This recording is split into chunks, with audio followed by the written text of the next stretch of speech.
ওয়ালাইকুম সালাম। কি অবস্থা? কই আইছেন আপনি এখন? এই তো আলহামদুলিল্লাহ ভালো। তুর্কিস্তান আছে ভাই। কাজ কাম কেমন চলতেছে আপনার? এই তো আলহামদুলিল্লাহ ভালো। স্যালারি স্যালারি কেমন আপনার? স্যালারি কথা ভিডিওতে বলা যাবে না ভাই। এই যে তুর্কিস্তান আসছি, এই যে রঙের কাজ করতেছি। আর আলহামদুলিল্লাহ আপনার কি অবস্থা ভাই? এই তো আলহামদুলিল্লাহ। এই যে তুর্কিস্তান আসলাম, তুর্কিস্তান এসে এই যে রঙের কাজ করতেছি। কাজ কাম কেমন কাজ লাগে আপনার কাছে?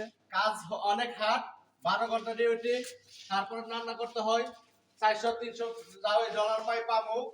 মানে এই যে আইসরা এগুলো তুর্কিস্তান আইসরা যেগুলো কাজ আছে এই কাজ করতেছি। আর তুমি দিকে কেন বাড়িতে বাতাস থেকে গেছে বাংলাদেশ থেকে আসছেন, কত টাকা লাগছে ভাই তুর্কিস্তান আসতে? ভাই, আমার তো বহুত টাকা খরচ হয়ে গেছে। টাকার কথা বলতে পারলাম না, টাকার কথা আমি ভিডিও বললাম না। তো আপনি কি আমি তো বাংলাদেশ থেকে আসতে চাইছিলাম না।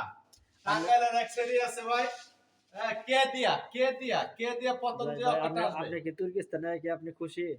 তুর্কিস্তানে আলহামদুলিল্লাহ খুশি। আমি তুর্কিস্তান থাকবো না ভাই, আমি অন্য জায়গায় যাওয়ার জন্য আমি আসছি। বাকিটা বাকিটা পরে আমি ভিডিওতে বলবো না। ও আচ্ছা, ইনশাআল্লাহ আর ঠিক আমি তো আছে। অ্যাকচুয়ালি আসতাম না, আসছি একটা ওই কে দিয়া নাম একটা মেয়ে, বাড়ি টাঙ্গাইল। এর